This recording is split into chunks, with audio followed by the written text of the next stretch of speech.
Hello, my name is Gwyneth.Linton.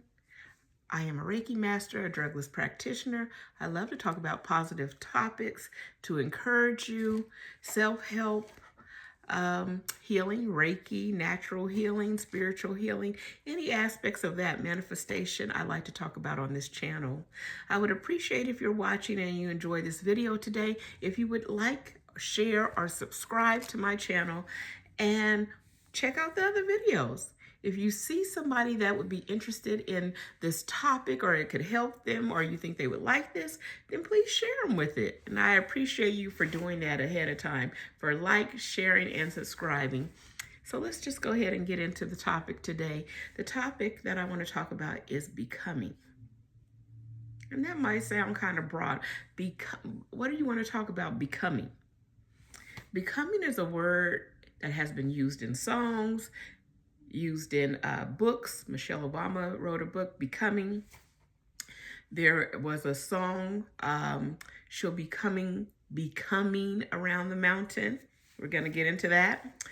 And the state of becoming that I want to talk about is how we are predestined and we have a plan and a purpose to arrive at a certain destination in our life.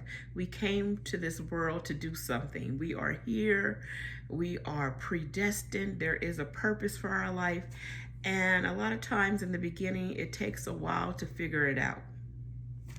Some quicker than others, and we're just going through this thing called life. But I believe that we came here with a plan and we are predestined.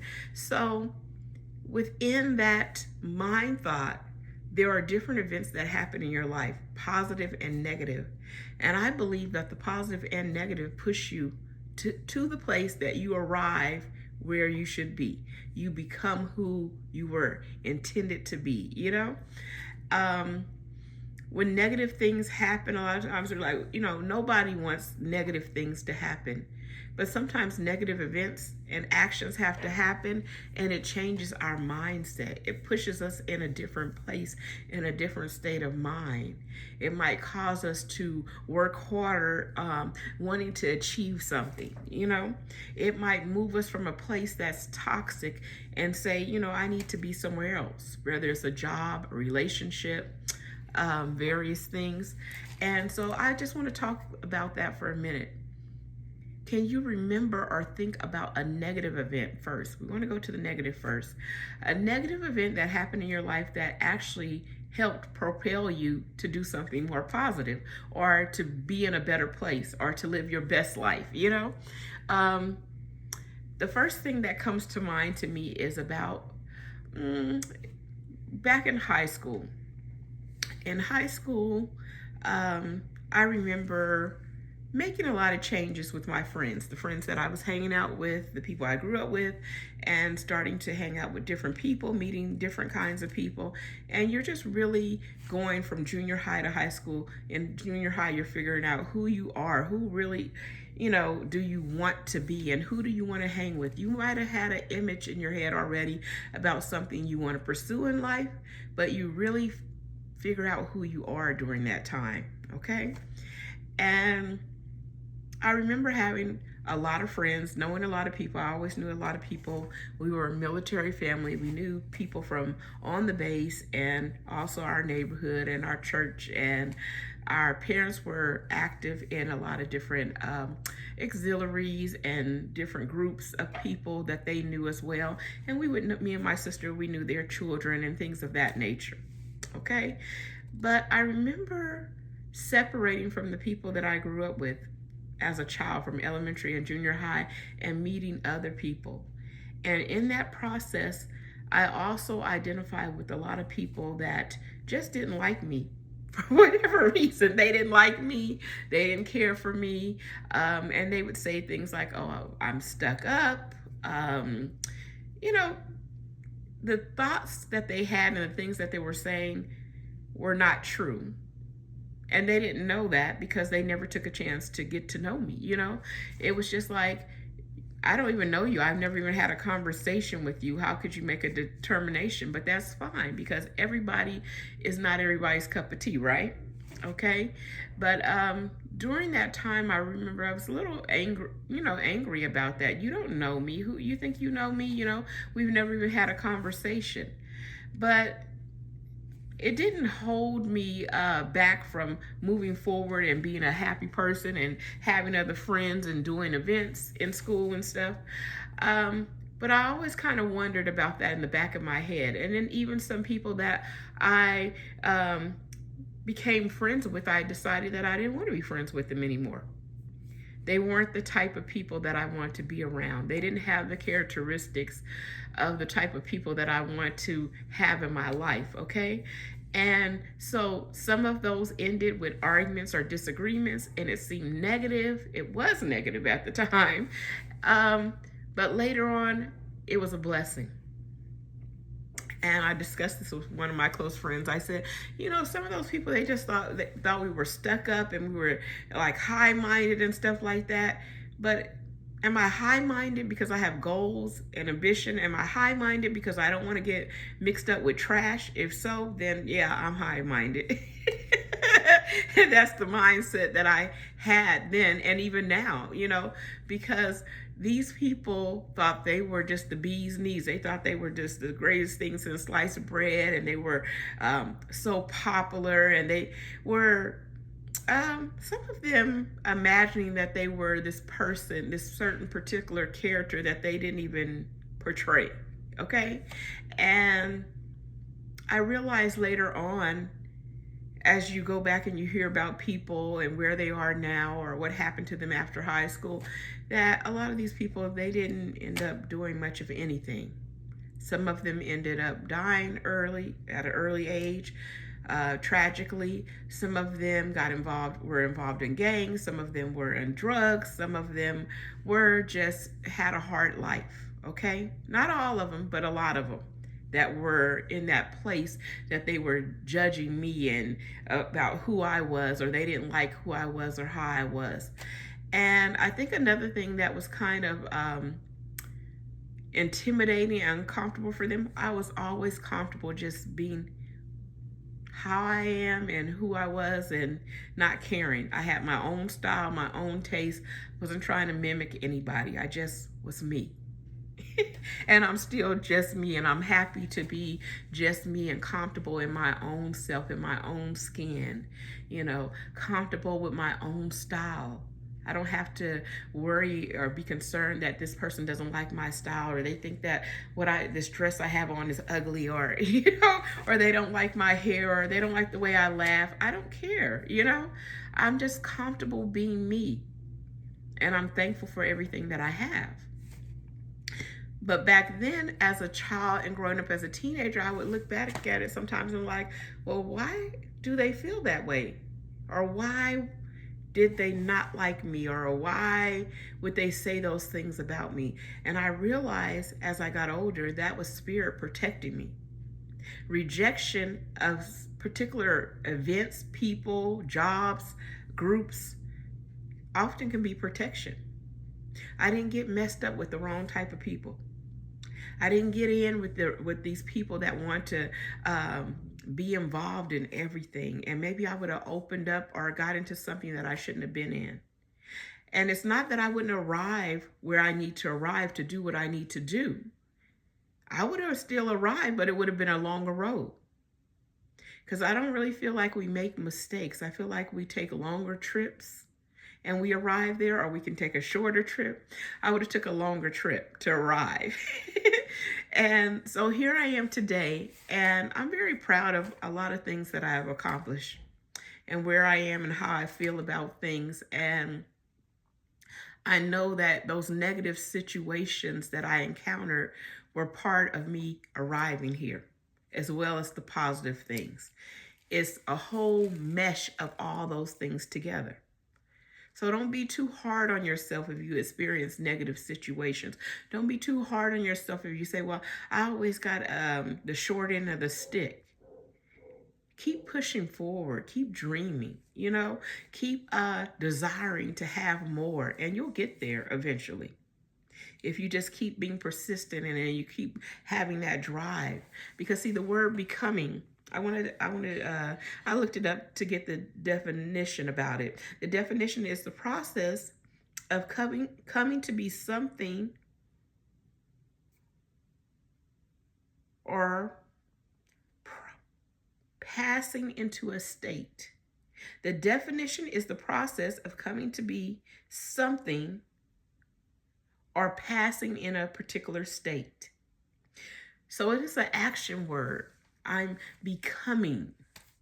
I am in the process. I am studying to be a doctor. Jill is studying to be a doctor. She is in school and she is becoming a doctor, because it just doesn't become overnight. You don't become just because you have the idea and now you already have it, you know? There is a process.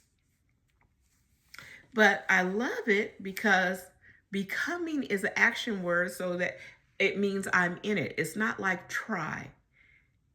Those of you who know me know I do not like the word try, because it's a no-calorie word. It doesn't have anything positive about it. When I'm trying something, I never arrive. I never get it done. It's always just like an attempt that's failed. You understand? Think about it when you have used that word. So I delete that word out of my vocabulary. Trying. I might say, I'm going to give it a go. A lot of times when you hear people from the UK, that you'll say, oh, I'll give it a go.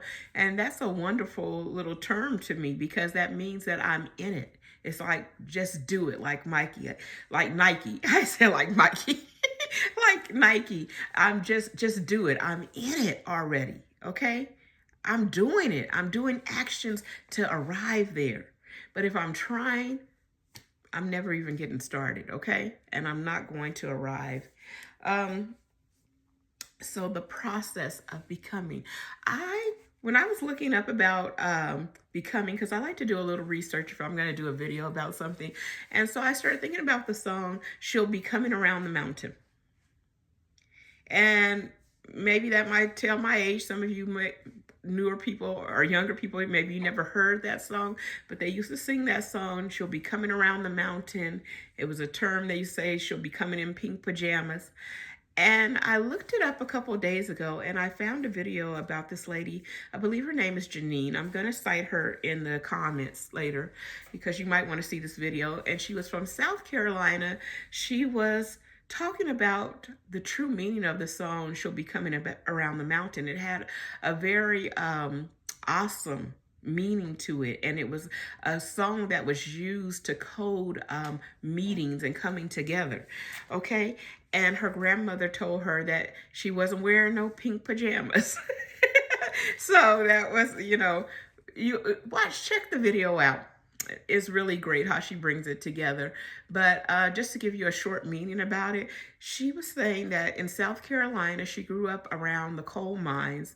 And back in 1912, between 1912 and 1914, I believe it was, they used that song, She'll Be Coming Around the Mountain, and they would use it, the coal miners, because they were having secret meetings to form a union, to achieve fairness with the work and the job, because they weren't being treated fairly, and they had like a hierarchy, and certain people were getting more than others, and they were being cheated, but they were working their tails off, and they had little means of provision after working this job, and it was a dangerous job as well.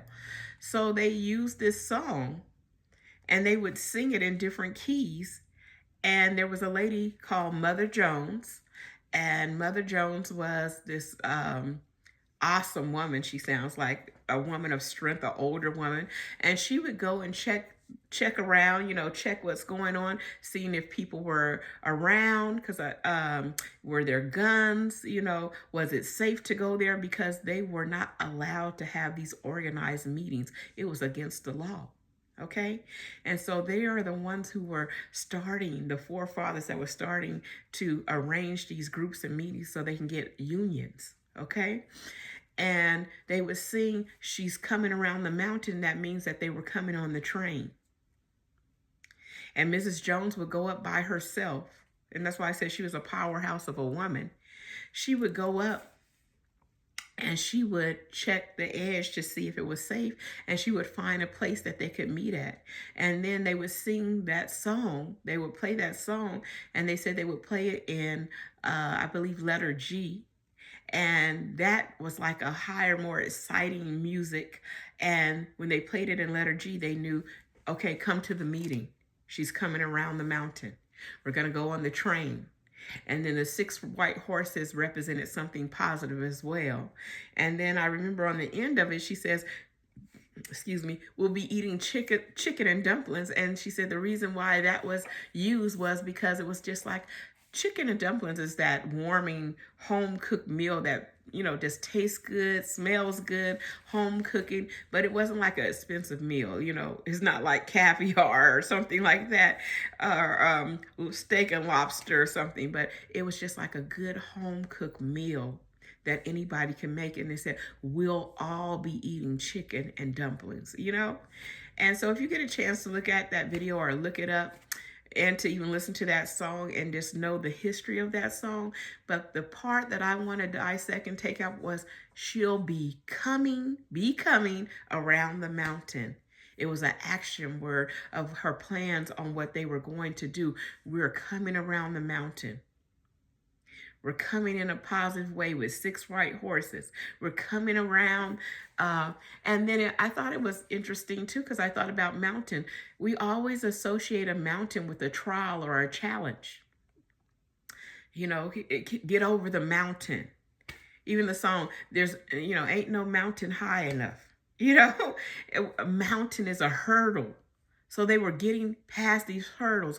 We can't have organized meetings. We need some fairness here. How are we going to establish it? The only way we're going to establish it is we're going to do the hard work. We're going to meet together. We're going to develop a way to get fairness on the job, to be treated fairly, to be paid fairly, to be protected.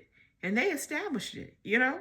So kudos to them, and the awesome thing that they did for us moving forward, you know? So once again, the word was becoming, okay? There was a movie a long time ago, back in the 90s, and it says Death Becomes Her. And that was a comedy. It had Bruce Willis, Meryl Streep, and I can't remember who the other person was. Can't quite remember who the other person was. But anyways, they were all, Meryl Streep and this other woman, where they were classmates, and they went to, I wish I could remember the other lady's name. They were classmates, and she, the other character had a nervous breakdown from a breakup. And she was in a hospital for a long time getting care to get better. And when she got out, she went to go look for Meryl Streep character, you know, because they were friends, and she was looking to get close to friends now that she was back in her hometown. And she went to go see Meryl Streep. She was married to Bruce Willis, and they looked like they stepped off a GQ magazine, you know. They were just so, you know, just elegant and nice clothes, nice tight skin, you know, that nice body, great figure, perfect skin, like milk, you know, and it was just awesome. And she was like thinking, golly, I look so old and worn out. How could they look like this? They're the same age as me. What are they doing? What's their secret? And so she kept saying, oh, you guys look so amazing. You know, oh my God, you just look so beautiful and everything. And so as the night progressed, she shared the secret that her husband, Meryl Streep and her husband, had taken this magical concoction that this lady made from another country. And it was just like youth do. Eternal young. They would look young forever, and they were gorgeous, and they would have flawless skin. And so she was like, well, I need this. I need this so bad. You know, I'm just starting again. I'm just getting myself back after all that I've been through. You know, could you help me get some of this, you know, potion or whatever? And Meryl Streep shared the information. She went to the lady. She gets this potion. She drinks it, and then she wakes up, and she's extraordinary too. Now I'm paraphrasing and going through it, but it was like death becomes her. And when you're watching the movie, of course, you have no idea what it is. It wasn't like one of those titles where you knew exactly what was going to happen. So basically, they were all looking gorgeous and wonderful and stuff. And then they started becoming jealous of one another, hating on one another. And they were fighting with one another. They were enemies. And the other woman was, I believe she was attracted to Bruce Willis, and there was something going on there. But when it got down to the end, they took the potion without asking any questions. They didn't do any research on it. All they knew is that this lady is saying she has this special magic potion that had been in the family or in her country or whatever, and they wanted it. And they didn't think of the consequences. They didn't think of the side effects or anything, and they took it. And later on, that magic potion came back. Karma came back on them. They started breaking down. Their body was old and decrepit. They started aging so fast. Their hair started graying. Their pieces of their body was coming off. The other lady, I wish I could remember who was her. And if you remember what the other character was, and you know about this movie, please leave it in the comments. I would love to hear. However, I know after this video, I'll probably look it up. But her stomach fell out and all these things, and they became aged very quick. They didn't think about the consequences of what they were doing. They were only thinking of this prize of what they wanted. And sometimes we're in that position that we're aiming for something we want it so bad, and we'll do anything to get it. You don't want to be in that place. You don't want to be in it so bad that you want to take a shortcut. You'll do anything to get there, because I guarantee it's not going to go good. It's not going to go well. You have to go through the process of becoming. You have to go through the process of the hard work. You got to go through the process of dealing with the different situations, negative and positive, because those are part of the pattern. It's like the yellow brick road. It's putting it together. It's putting this pathway together, this journey, so you can arrive where you need to be. So you don't want to take out of any things you're like, oh, I wish I hadn't went through this. I wish I hadn't suffered that. You know what? Those things that you suffer, those hard places, those things that cause you to maybe even cry and have tears in your eyes, those things are necessary sometimes. And they bring a certain potential in your life. They cause you to be grateful, you know? They cause you to really respect the journey and the travel that you had to travel, or the things you had to go through to arrive or get there. You know me, I'm looking at my notes because I just want to make sure I cover everything. You encounter those ups and downs. Can you imagine if you went to a job, you get this new job, and you have the interview, and they discuss about the pay rate and the benefits that you have, and that there's room for advancement. It sounds wonderful. It seems like your dream job. This is what you always want to do. You take the job. You get in the job, and you're there for like 6 months or more. And you discover that everything you were told in the beginning is a lie. One, this is not a wonderful job. It's very stressful here. It's very negative here. The benefits that they promised, they have already reneged on it and told you that now they're not able to give everybody the package that they were giving before, and now that's null and void. They are limited in that. They're not going to be able to give you a raise when you have passed your promotional period, and now because things are changing in the company, they're not able to give you that raise that they promised you. They're going back on everything, and now you're feeling lied to, you're feeling deceived, and you're wondering what should be your next move or your next step. And now you're even contemplating and thinking about your thought process before you came there. That wasn't really the job that you wanted in the beginning. But you came there because they offered these wonderful benefits and this raise and promotion, but it's not even in the field that you wanted to be in. But you took that job out of need, and when they lured you in with the benefits and all these things, you thought it was a wonderful choice. And now you have realized that this is not the dream job, and they're not people of their word, and it's not anything like you thought it would be. And now you're thinking about your dreams again. You're thinking about the hopes and dreams and the job that you wanted before you actually took that job. You know, you're thinking about the job that you already hoped for and you already desired, and that it was taking a long time to get in that position. But now you discovered what you don't want and what you don't want to happen, and the environment you don't want to be in, and you discover that you need to go back to the dream, and you need to dream again. You need to fight for that dream again. You need to stand on it.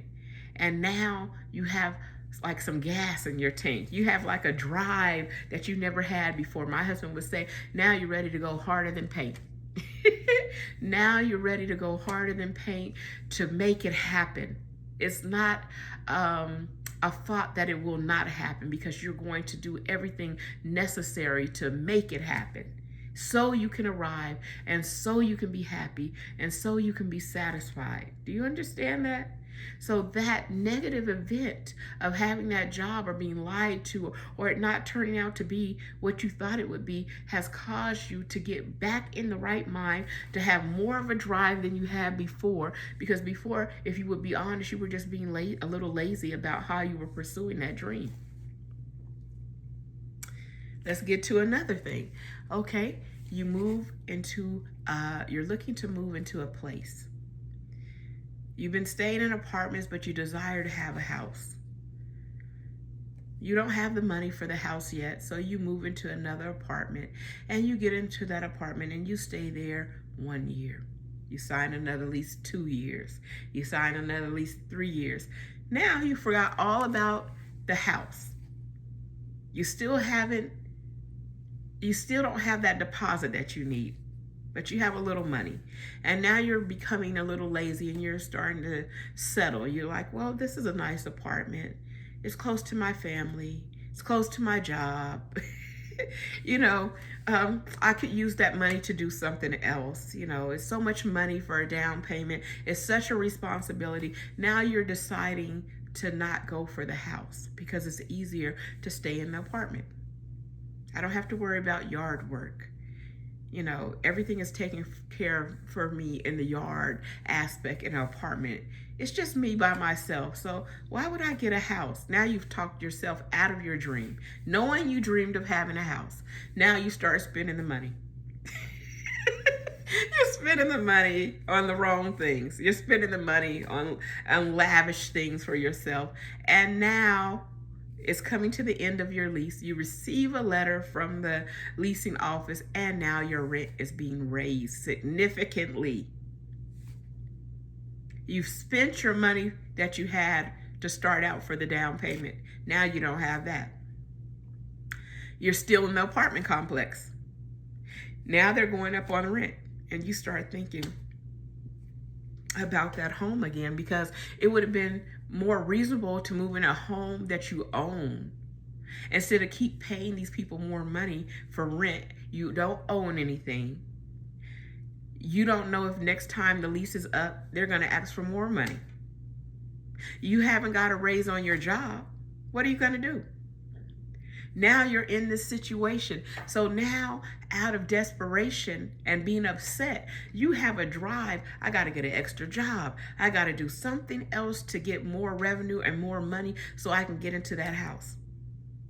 That negative situation has caused you to have a drive that you needed to get that house. Now it's not, it's not an option to stay in the apartment. It's like, I got to get the house. You know what I mean? So that's another situation, how a negative situation turns you to move in a positive way so you can become that homeowner, become that new employee in that dream job, at that dream company, that place that you want to work, that place that you desire, that place you went to school and got that education so you can have that job instead of just giving up and taking the easy way out. Okay? And now there's also positive things that happen that can drive you, to give you more drive and push you to get to that potential. Ooh, excuse me. Okay, let's say that you're an artist, that you sing, okay? And you're in musical theater. Maybe musical theater is your thing.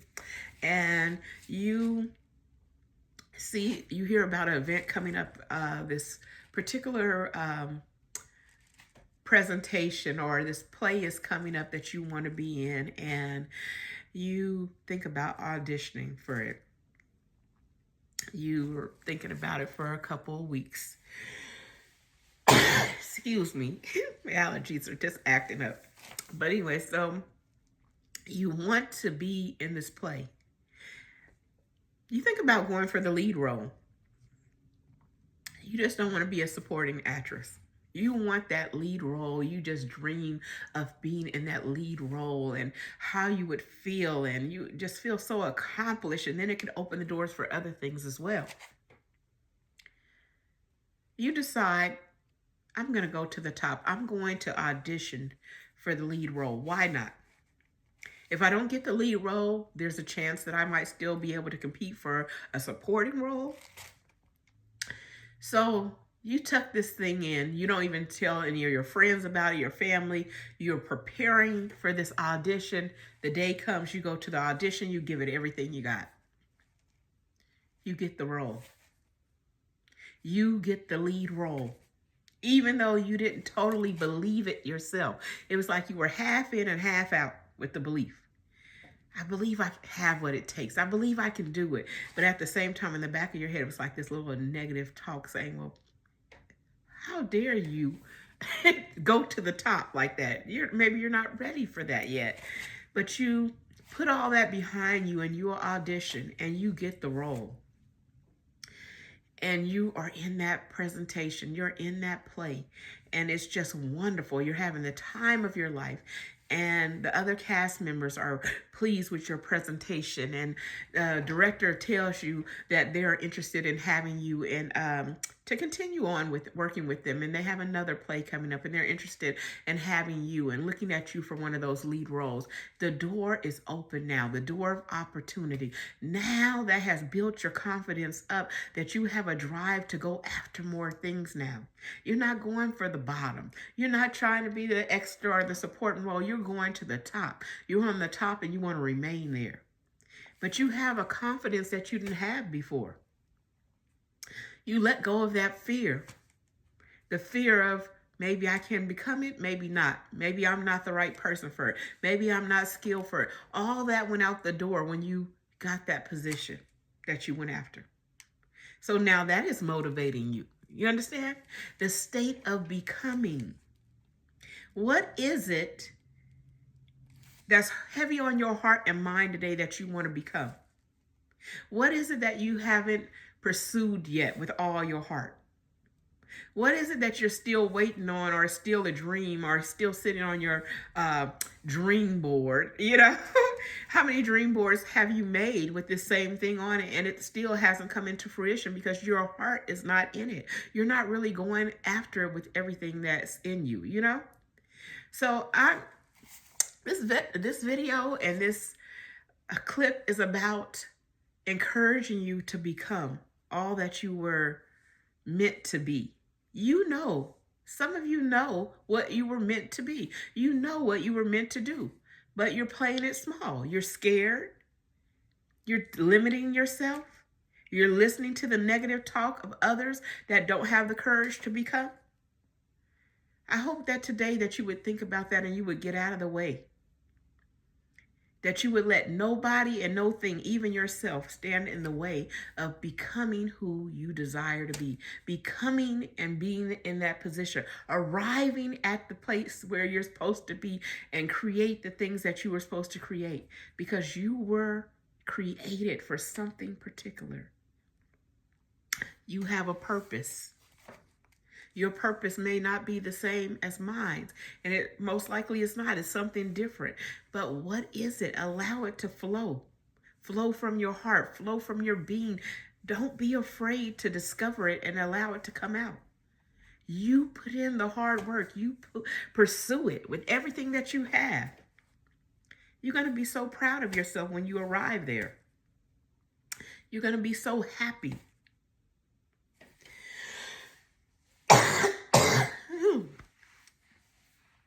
What is it that you need?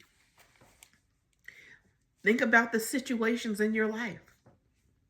Are they coming to encourage you, to push you out of that old spot so you'll want more? Ooh. What is it that you desire? What is the dream? You need to write it down. You need to write out that dream. You need to write out that vision. Make it plain. If you're Bible scholars, you know that scripture. Write the vision and make it plain.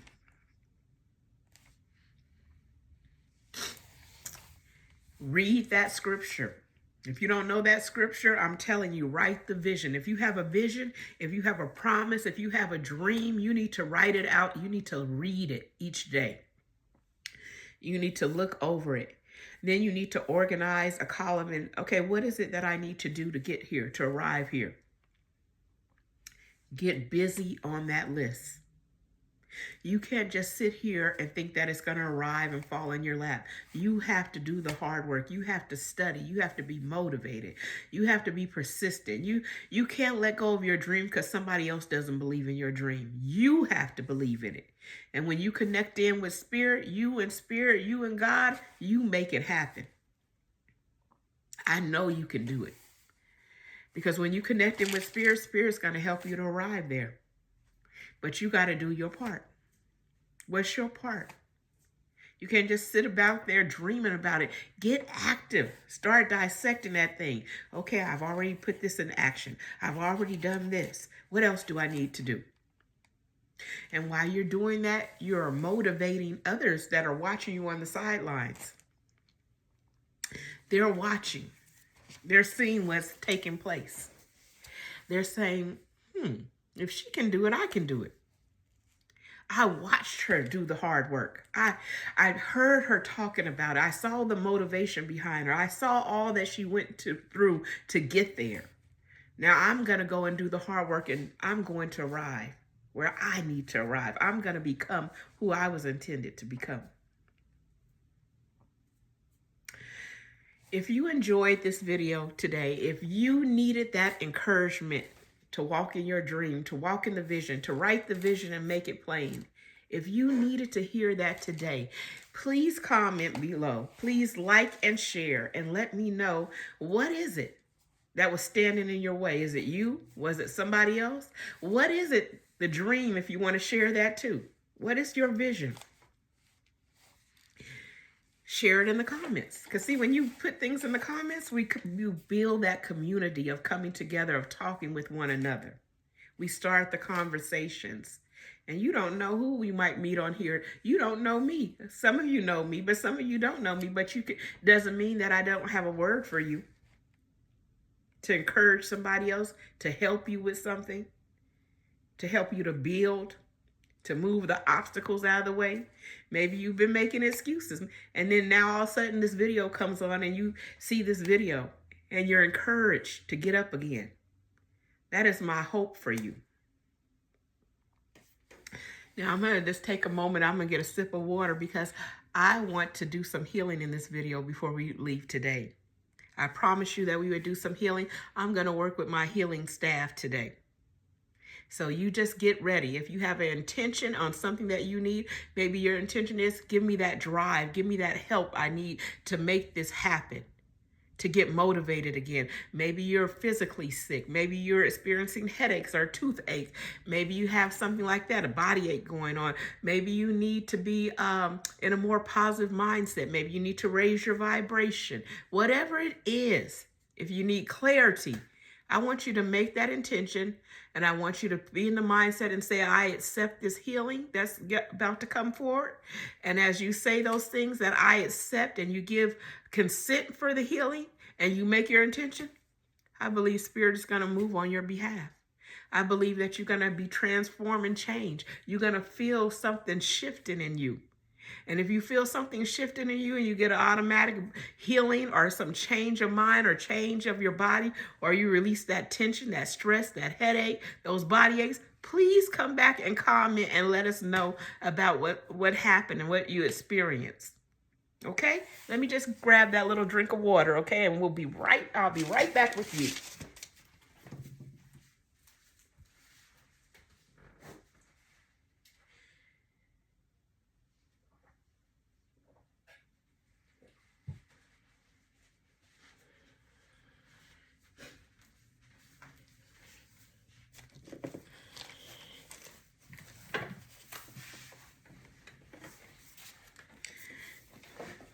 Okay, who's ready for that healing? Who needs that healing right now? You know, we all need some healing power, some healing energy. I'm gonna have to do some healing on myself when I get off of here and move these allergies out of the way. Okay, infinite God, God of all, please be with us. I ask that Jesus be with us right now. I ask that the Archangel Michael and Raphael be with us at this time. I call forth my ancestors. I call forth the ancestors, my angels, my spiritual guides at this time. I open up the portals of heaven and I ask these wonderful guides and angels, wonderful presence of heaven, be in this room right now. And I ask that the portals of heaven would open over everyone watching this video. And I ask that you would bring in their angels and their ancestors and guides, and that we will be surrounded by their presence. I also call forth my spiritual etheric staff. And this spiritual etheric staff is, if you know what etheric is, you can't physically see it like this pen, okay? But it's still present and it still works. So I have this wonderful, beautiful etheric staff that my daughter Simone made for me. And I just love it.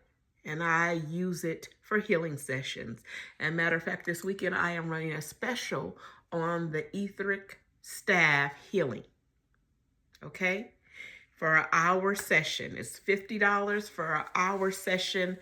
And with this etheric staff, I do a clearing of your chakras and your meridians. I send it through every organ in the body to clear out and replenish. We deal with all kinds of things, mental, emotional, and physical. Each healing is different and critique for each person. So let's just get a little, this is giving you a little tester of what it's like. So those of you that are clairvoyant or that have very intuitive, you might see the staff. And even if you're not intuitive, you will feel something happen. Now, if you haven't said already, I accept this healing, make your intention, and I will call forth the staff. I call forth my spiritual staff into my hands at this time. I ask that it be filled with the white light of Christ. I am asking that this beautiful staff be filled with the energy of love and light in the highest vibration of love. And anyone who made an intention or says that I accept this healing, this spiritual staff will come to you and will perform a healing at this time for your best and highest good. And simultaneously, I am believing that all who are watching this video that say they accept this healing, they will receive this staff coming to them. And it will begin to work with them. If they need their chakras cleared, clear their chakras. If they need a positive mindset, change that vibration. If they need healing in their body, bring the healing right now as they ask for it. Whatever they need, if they need clarity, open their ears and bring the answers that they need. Bring a message quickly, something that they've been waiting on. Maybe they don't know which way to turn, but they've been seeking Spirit for this help and this answer. And now the answer is coming now. I send this beautiful staff out to you, that it will bless you. And I'm asking that it will send each person a healing from 5 to 10 minutes, that this healing will go all over their body for their best and highest good.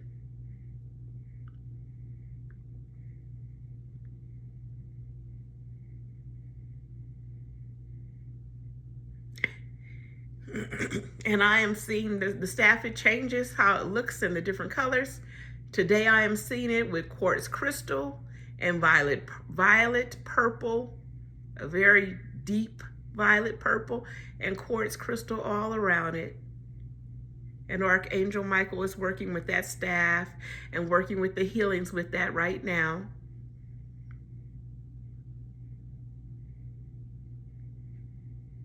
If you never had an interaction with the etheric staff, then leave in the comments how you felt about the etheric staff. Some of you might say, this lady is crazy. But I'm saying that staff is coming to you, and you're going to feel that staff coming to you. And I ask that each person that the staff will come and sit on the crown of their head, and that the healing will come all through their body, what is necessary for them, and according to their intention. And if they didn't have an intention to make, I ask for total well-being and peace of mind.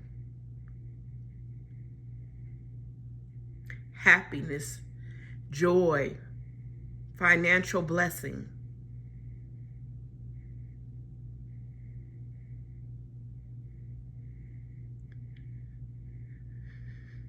Clear allergy problems, clear congestion. Remove all those things out of the way.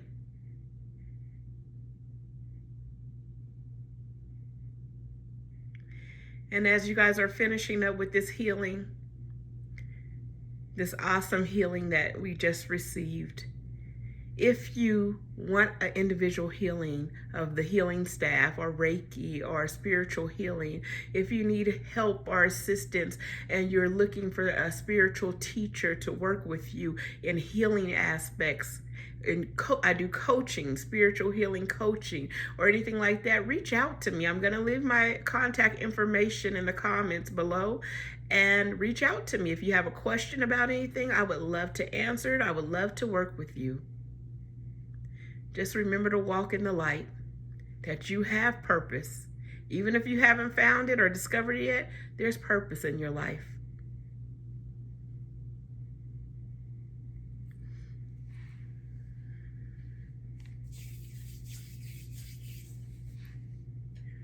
And we're just going to end that healing, and I say namaste. Until next time.